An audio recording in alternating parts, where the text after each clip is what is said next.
let me ask you about your housing plan to use federal land. Justin Trudeau and the Liberals, when the Conservatives ran on this in 2019, they ridiculed the idea. When the Conservatives ran on this idea in 2021, they ridiculed the idea. When you started talking about it, your rallies, they ridiculed the idea. Now they're saying they want to do it. But, and here's the but, they don't want to sell the land to developers to build homes.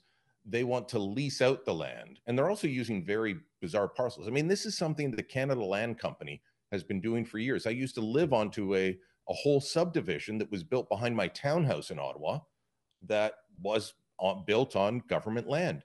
But Justin Trudeau took your idea and said, yeah, let's do what Pierre's talking about, use government lands, but we'll lease it.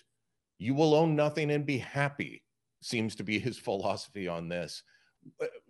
Why do you prefer your plan, which he says only helps greedy developers and screws over taxpayers? Why do you prefer your plan to his? Well, because it gives Canadians what they want, which is to own a home. And this is a big, this is a really important insight into Justin Trudeau's radical ideology, where he says he admires Fidel Castro and the basic communist dictatorship, and he admires the WEF, which says you'll own nothing and be happy. He doesn't want you to own your home. He wants you to live in a government housing project. And so I'm saying, no, people want to actually buy the home and own the dirt and build a future, not live as a permanent tenant to the government in Ottawa. Can you imagine that? Like, Justin Trudeau wants you to be a tenant of the federal government. I want you to own your home. That's the big difference. So, Trudeau says private developers are scary. Well, every suburb in Canada was built by a private developer. Who does he think built Mississauga and Brampton and Barhaven and Southwest Calgary?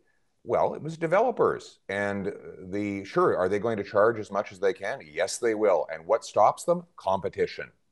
Having as many developers as possible competing with each other for buyers. The more they're building, the more they have to lower their prices to sell their homes. So that's one of the reasons. When I say build the homes, it's actually not really great news for the developers, because they have to compete more when there's more supply. It's good news for the buyer. So I want to rapidly sell off 15% of all federal buildings. That's 6,000 buildings and thousands upon thousands of acres of federal land. And I'll put a covenant on it that land and those buildings have to be turned into housing, or the government will get the land back. That's a basic covenant you can put on the sale of any asset. And we'll do it fast. That's how we're going to build the homes that people can buy.